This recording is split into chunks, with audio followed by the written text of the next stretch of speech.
Eh bien donc, production des ressources pédagogiques. D'accord. Mais les ressources pédagogiques, elles s'adressent aux enfants comme aux adultes, comme aux seniors. Diffusion, stratégie de diffusion et diffusion des ressources.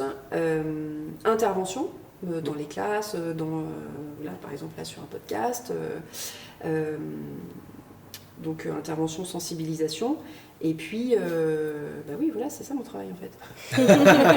Et en fait, la mission d'information de la CNIL, elle est pas forcément très connue, mais pourtant, même pour les entrepreneurs, bien sûr, il y a la loi, la législation, mais c'est important quand on est entrepreneur de comprendre le contexte en fait. Pourquoi est-ce qu'il faut respecter la loi? La loi, elle n'est pas arrivée comme ça par hasard.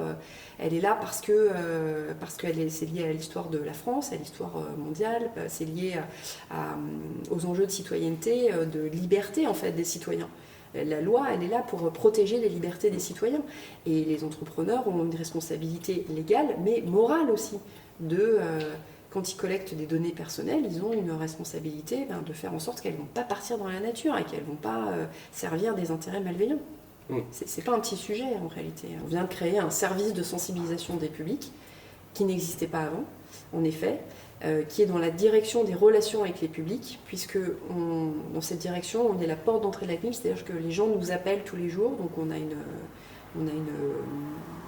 plateforme de réception des appels. On a des collègues qui répondent au téléphone tous les jours pour des questions diverses et variées liées aux données personnelles et la vie privée.